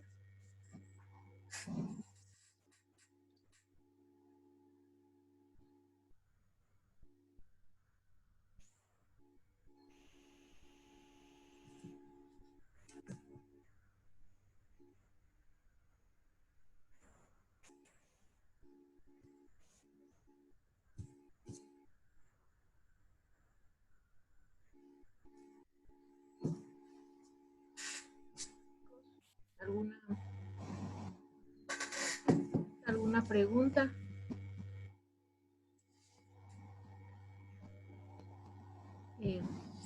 Bueno, primero felicitaciones, Jaime, por la conferencia, nos indica muchas gracias. Y tenemos una primera pregunta, dice, ¿se puede utilizar diversidad de desechos para los biodigestores? Sí, sí se me escucha, ¿verdad? Sí. Sí, mira, sí se puede usar todo lo que tú consideres. Puedes usar en biodigestores siempre que sea en materia orgánica. Más fácil, los estiércoles son muy fáciles, porque además ya vienen con las bacterias. Si trabajas con otras cosas como residuos agrícolas, residuos del café, residuos del cacao, residuos del plátano, ahí no están las bacterias. Entonces te toca inocular el biodigestor. Meter primero el grupo de bacterias y luego las empiezas a alimentar con este nuevo sustrato, que sea plátano, naranja, lo que tú quieras, y ellas se adaptarán. ¿Cómo meter el inóculo en un biodigestor? Es fácil. Solo necesitas ir metiendo durante el primer mes un poco de estiércol, ahí las bacterias van a empezar a habitar el sistema y luego ya solo lo alimentas al biodigestor con los residuos orgánicos que tú tengas. Los residuos orgánicos que tienen más problemas son los más fibrosos, ¿vale? Los que tienen más fibra, más lignina, eso es más difícil de deshacer y tardaría mucho tiempo. Y un biodigestor no les damos tanto tiempo para trabajar. Entonces son los materiales con lignina, los de fibra, los más difíciles. Paja, por ejemplo. Meter paja, que sea orgánico, pues sería muy complicado dentro de un biodigestor tratarlo. Okay. Aquí otra pregunta también, Jaime nos dice, excelente conferencia también. Quisiera saber qué consideraciones se tomaron para los humedales en climas fríos. Mira, en clima frío, realmente yo los humedales que he hecho he sido siempre más en climas más cálidos, pero en clima frío a mí me tocó leer en algún momento, no tengo la referencia, pero en Noruega y en Suecia había habido estudios. En Noruega y Suecia son países donde se pueden tirar meses bajo una capa de nieve, ¿vale? De 1 metro, y entonces ellos decían que perdían la parte de floresta, o sea, de flora del humedal, pero que seguía trabajando el humedal, que no tenían problema, porque se generan todos unos consorcios también bacterianos debajo de las piedras que sobreviven y que siguen trabajando y desnitrificando el agua, ¿no? Sobre todo el nitrógeno es uno de los mayores problemas por el agua para poderlo devolver al medio ambiente. Entonces sí que hay experiencias. Yo no he hecho humedales en clima frío, pero sí hay experiencias. Yo me acuerdo que encontré papers en algún momento sobre de Noruega y de Suecia. Em, Nos indican también cómo funciona, nos dice, cómo funciona el sistema de succión del retrete del video y cómo se llama ese tipo de forma para ahondar en este tema. Sí, mira, ese es José María Sáenz. Es un profesor de la Facultad de Arquitectura de allí de la PUCE, que está al lado vuestra, de la Católica. Y él es quien lo desarrolló. Entonces todo el mérito es de él. José María en lo que se basó es un poco en los sistemas de succión que se usa mucho en los barcos. ¿Vale? Los barcos de recreo pequeños tienen ese sistema de succión para los baños. Y él lo que hizo fue replicarlo, pero usando elementos de ferretería. Entonces compró tuberías de 4 pulgadas, todo está comprado en ferretería. Y esa era una de las ideas, poder producir ese tipo de retrete así de sencillito.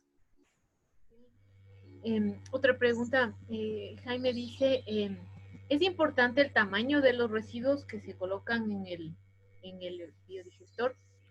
Sí, o sea, eso es tamaño partícula, que lo llaman, pues cuanto más chopeado, más pequeñito entre el material dentro del biodigestor, entre comillas, es más rápido, es mejor, porque tiene más superficie de contacto. Entonces, las bacterias más fácilmente lo van a trabajar por todos los lados. Pero eso implica un trabajo. Alguien tiene que reducir el tamaño de partícula y eso es lo que nosotros evitamos. Evitamos trabajar. Somos muy flojos, entonces queremos hacer las cosas lo más bruto posible. Lo más bruto me refiero con el menor esfuerzo posible. Estos son biodigestores que muchas veces se instalan en familias y lo que queremos es quitarles trabajo a ellos, no darles más trabajo. Si toda una familia le propones una solución que a ellos les implica más trabajo, normalmente la familia no lo va a querer. Yo tampoco lo querría. Yo quiero cosas que me faciliten la vida, no que me la compliquen.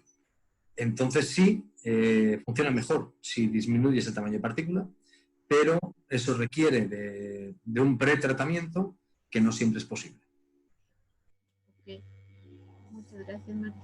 Otra pregunta nos dice también, una de las soluciones, ¿cuál sería, perdón, una de las soluciones si se acorta el tiempo de retención en el biodigestor? Mira, bueno, eso fue un tema. Acortar el tiempo de retención es hacerlos más pequeños, que siempre ha sido un objetivo para nosotros. Una opción es subirle la temperatura. ¿Cómo le subes la temperatura? Con esos diseños solares. Eso de meter al biodigestor de color negro metido en un invernadero, eso te aumenta la temperatura del biodigestor y por tanto puedes disminuir el tiempo de retención. Otra, para disminuir el tiempo de retención, es esto de las botellas o esto de meter soportes para las bacterias dentro de los biodigestores, porque entonces la bacteria queda fija ahí y el sustrato simplemente pasa y la bacteria abre la boca y come, digamos, ¿vale? Pero fijamos las bacterias. Porque si no fijas las bacterias y reduces el tiempo de retención, lo que va a pasar es que haces un lavado de bacterias, ¿vale? Estás metiendo tal cantidad de agua que las bacterias no les da tiempo a estar allí y tal como están saliendo por la salida, ¿vale? No hay nada que las retengas, estás lavando demasiado rápido el biodigestor. Entonces, una forma es, yo fijo las bacterias a una superficie, las doy la posibilidad de colonizar una superficie, botellas, cualquier tela, cualquier filtro, y entonces puedo aumentar un poquito el caudal y por lo tanto reducir el tiempo de retención. Esas son dos vías. También nos preguntan qué plantas es aconsejable utilizar para subir el nitrógeno. Cualquier planta que aguante, no subir, sino tú lo que quieres es retirar nitrógeno de las aguas, ¿vale? Capturarlo.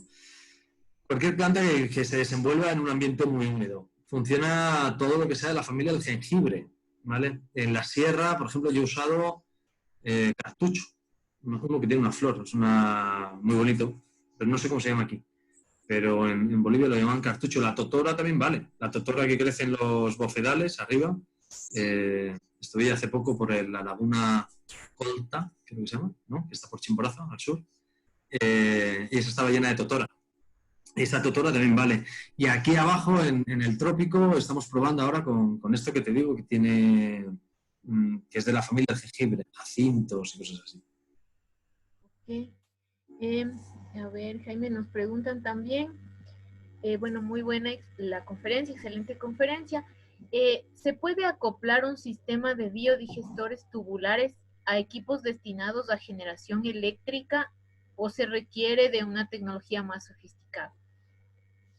No, mira, el biogás producido, tú lo puedes meter a un motor y generar electricidad. No es la idea más genial, eso lo haces cuando te sobra, cuando no tienes nada más que hacer. Pero se puede hacer y se hace, de hecho. De hecho, esos biodigestores grandes que yo enseñé alemanes, en un momento dado, están enfocados a la producción de electricidad, ¿vale? Se produce biogás para la producción de electricidad. Y ahí es donde esa tecnología perdió en comparación con la fotovoltaica o la eólica. Eran más baratas las otras. El único problema del biogás es que el biogás es un conjunto de gases. Se llama biogás, y ahí dentro tenemos metano, que antes era un 60%, y dióxido de carbono. Esa es la mezcla de esos dos, que será el 40%, más o menos. Pero hay unas pequeñas trazas de otros gases, puede ser hidrógeno, pero hay uno maldito que se llama el ácido sulfídrico, ¿vale? H2S. Ese corroe todos los metales. Entonces tú tienes que filtrar del biogás el H2S, lo tienes que retener, lo tienes que eliminar, para antes de meterlo a un generador. Porque si metes el biogás directamente a un generador, el generador te dura 4 o 5 meses. Termina corroído completamente por dentro. También nos preguntan, ¿qué se puede hacer cuando el biodigestor se acidifica e interfiere en la metanogénesis? A mí solo me ha pasado en escala real una vez con un biodigestor en cerdos. Esta es la única vez que se me volvió ácido un biodigestor, bajó el pH a 5,5, producíamos mucha cantidad de lo que parecía biogás, pero no combustionaba. En verdad lo que estábamos generando era cantidad de CO2, ¿vale? No llegamos a la parte metanogénica. ¿Qué hicimos con aquel biodigestor? Me acuerdo de él, yo tengo fotos de ese biodigestor. Eso fue en 2010 o 2011. ¿Qué hicimos con aquel biodigestor? Intentamos echarle ceniza, ¿vale? Para subirle el pH. Ceniza de leña. Pero nos dimos cuenta que había que echar toneladas de ceniza para intentar subir el pH a esa cosa.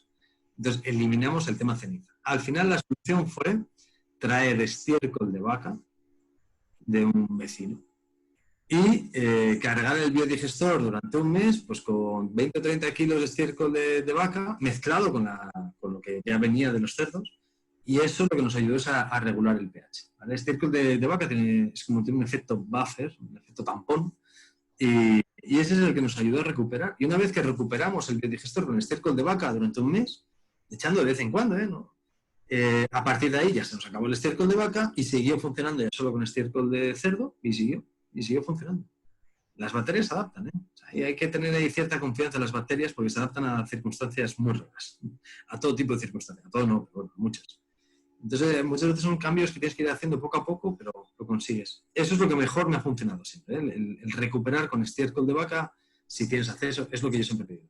Si no tienes acceso a estiércol de vaca, a mí a veces cuando me hacen consultas, la otra alternativa sería deja de cargar tanto el biodigestor.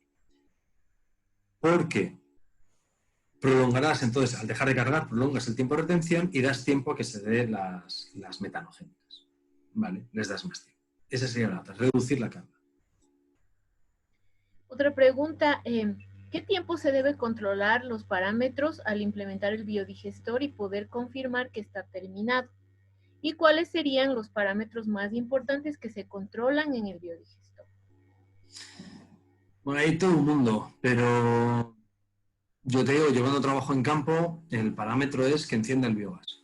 Hay dos parámetros. Uno, que el biogás encienda, y con un mechero prenda.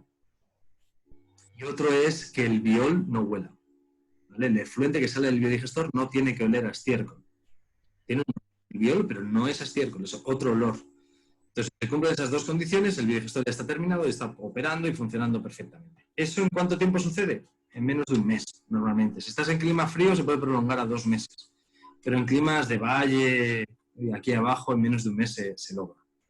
¿Qué parámetros medimos en los biodigestores? Pues depende de tu interés. Por ejemplo, podrías medir NPK, ¿vale? Nitrógeno, fósforo y potasio, porque a lo mejor estás en un tema agrícola. DQO, porque estás en un tema de tratamiento de aguas. Sólidos totales y volátiles, para ver un poco cómo se comporta el sistema y poderlo caracterizar. pH y producción de biogás. ¿Cuántos litros de biogás produces por día? Esos serían un poco mis parámetros de referencia. puedes hacer más cosas, ¿eh? Sólidos volátiles, o sea, ácidos grasos, hay muchas más cosas que mirar, pero digamos que estos parámetros serían los más sencillos y directos. Sólidos totales, volátiles, pH, NPK y producción de biogás. Muy bien. Nos preguntan también, al introducir las botellas en el biodigestor, ¿podría ser perjudicial en cuanto a la geomembrana?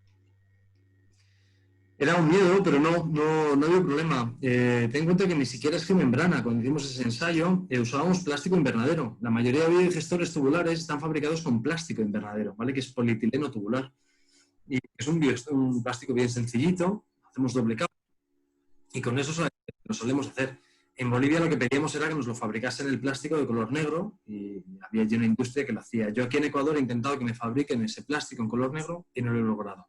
Aquí la industria está mucho más desarrollada porque hay mucho más floricultura y entonces los que fabrican el plástico invernadero dicen, mira, para poca cosa no voy a manchar mis máquinas de negro. Entonces por eso no.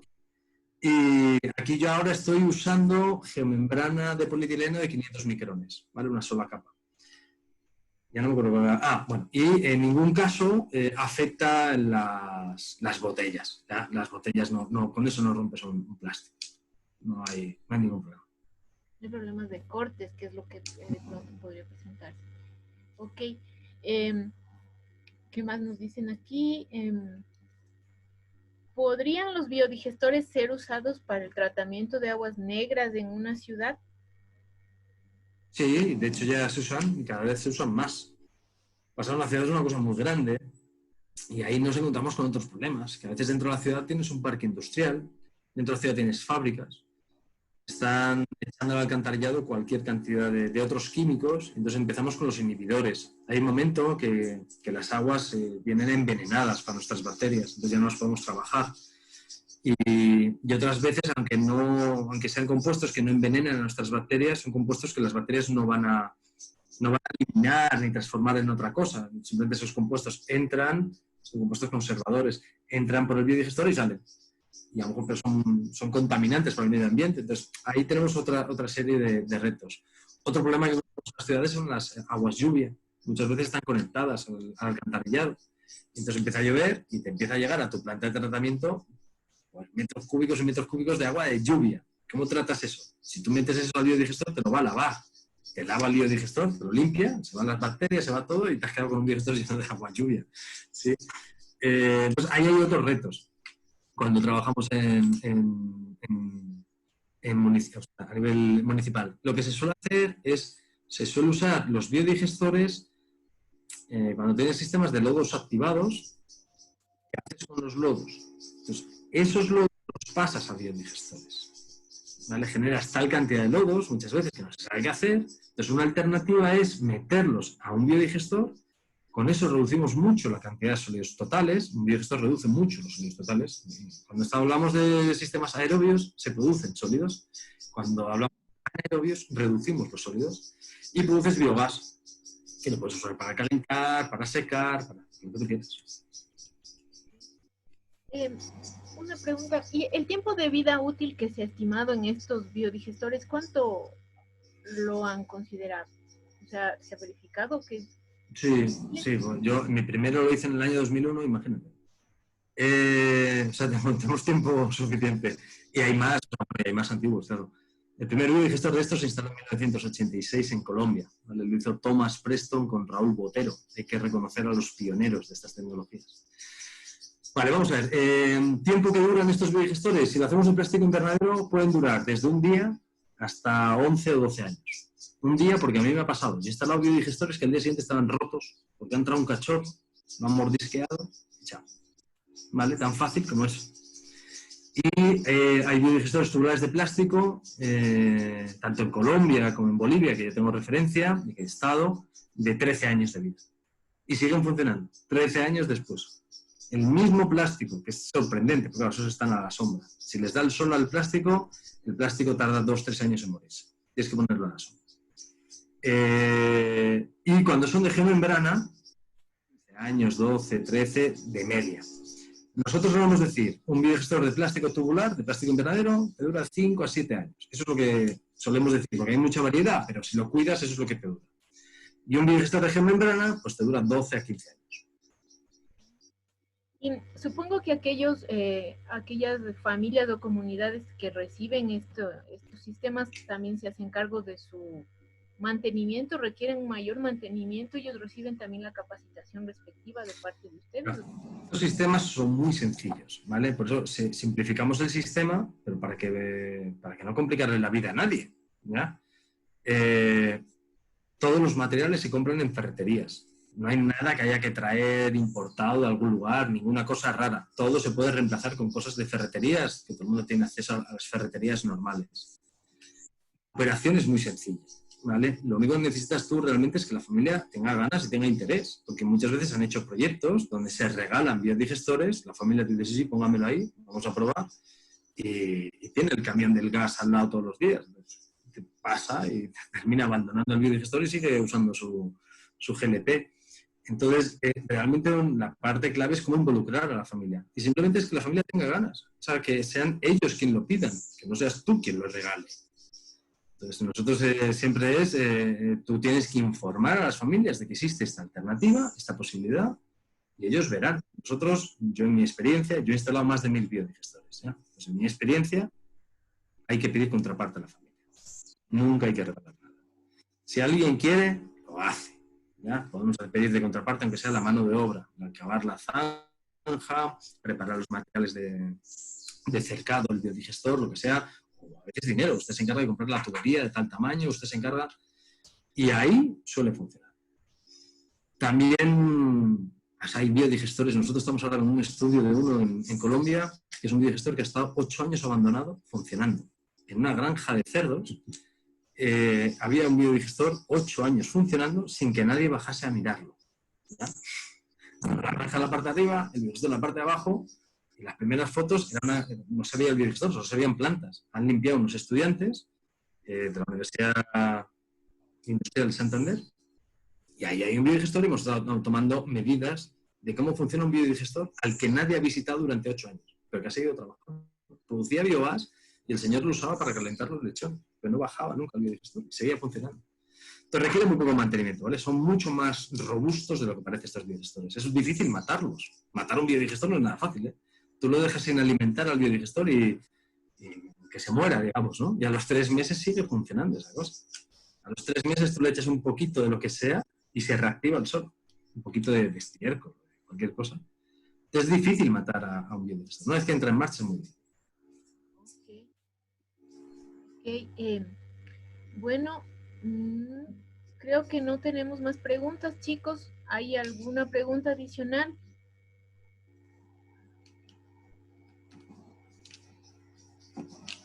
No, ya no nos indica más, las hemos dado. Aquí Jessica Tipán.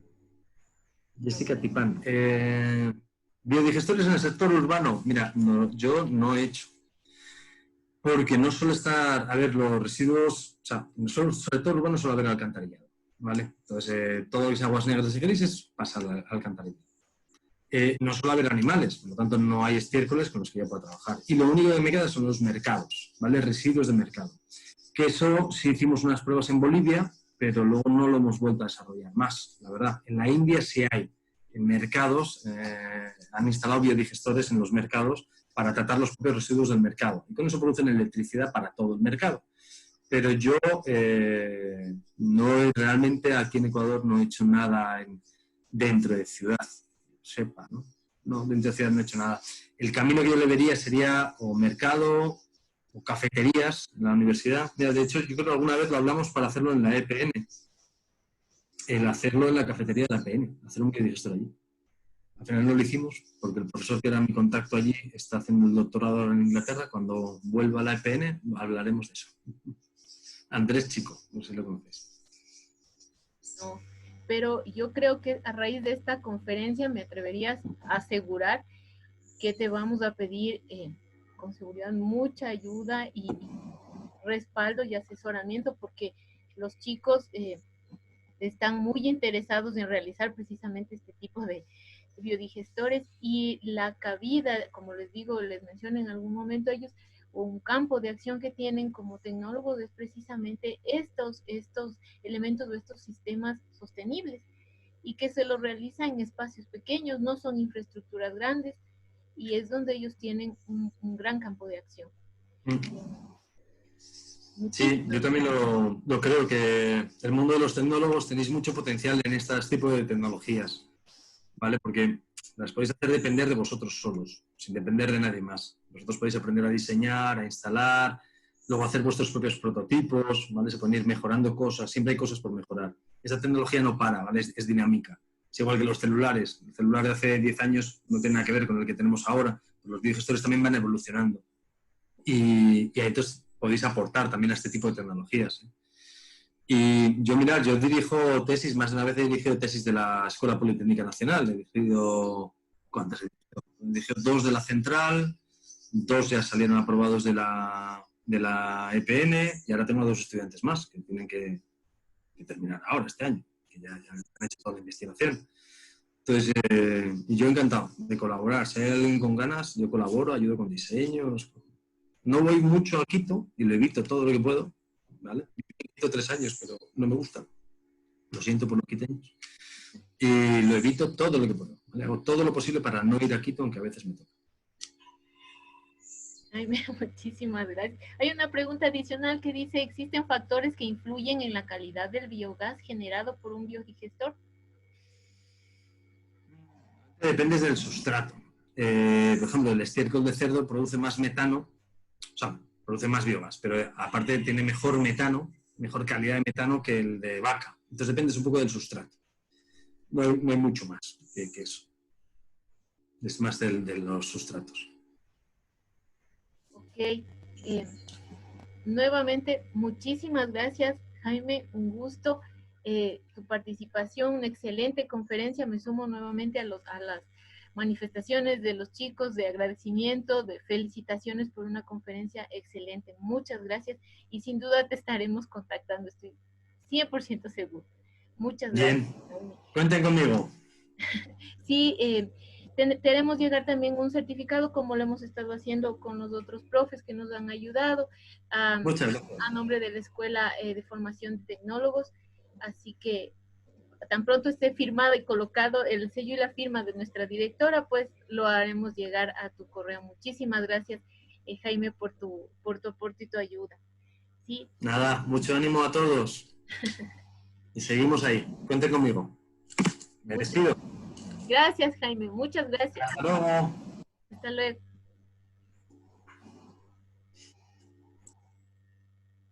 Chicos, buenas tardes. Por favor, no se vayan, no se desconecten aún. Voy a colocar en el chat el link para que respondamos brevemente la encuesta sobre la conferencia que se realizó el día de hoy. Sí, por favor, no se me vayan a ir. Déjenme ver un ratito. A ver. Muchas gracias por asistir. Muchísimas gracias a todos ustedes. Me alegra mucho que hayan estado pendientes y atentos para acudir a la conferencia. Chicos, está el link en el chat de esta sesión. Por favor, respondan. No es una encuesta muy larga. Ustedes ya lo han realizado. Háganlo, por favor. Necesitamos su retroalimentación sobre lo que se está planificando y se ha planificado para las conferencias del, de las, del ciclo de conferencias del SFOD. Por favor, chicos, muchísimas gracias su ayuda.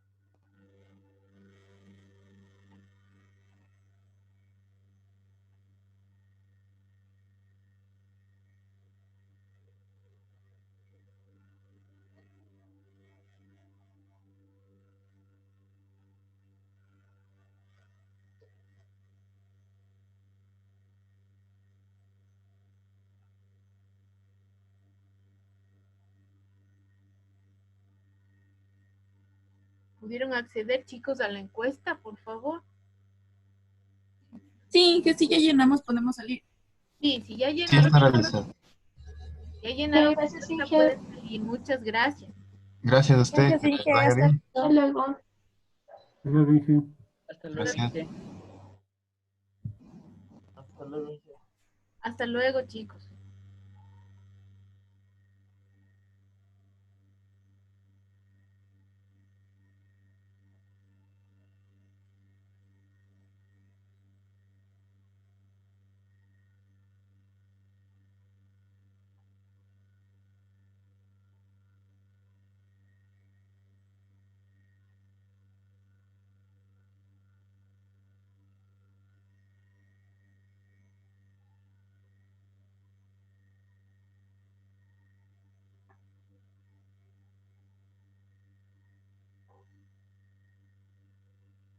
Se fueron sin responder la encuesta algunos chicos.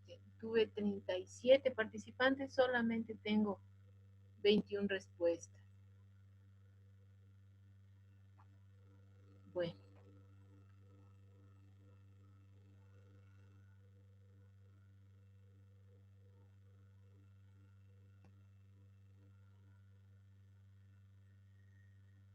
Bueno, ¿quién me pregunta? Guillermo. Sí, bueno, lo que me pregunte, sí, todas las semanas tenemos este tipo de conferencias. Me pregunta, en estos meses, digamos, estos 4 meses se han llevado a cabo este ciclo de conferencias a raíz de las fiestas politécnicas y bueno, dentro del marco del ciclo de conferencias que organiza la SFOT como tal, ¿no? Entonces, en este semestre se realizaron estos 4 meses, el mes que viene, septiembre, también tendremos está planificada otra conferencia.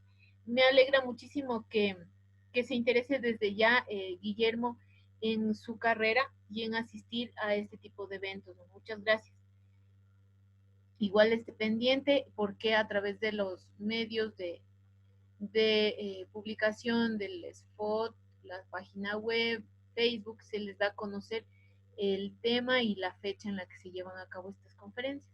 El mes que viene serían ya las últimas de todas las carreras que se organizan, se lleva a cabo también para ASA. ¿Sí? Muchas gracias, chicos, por su asistencia, por su apoyo, sus respuestas. Cuídense mucho y nos vemos en la próxima conferencia, en una próxima oportunidad.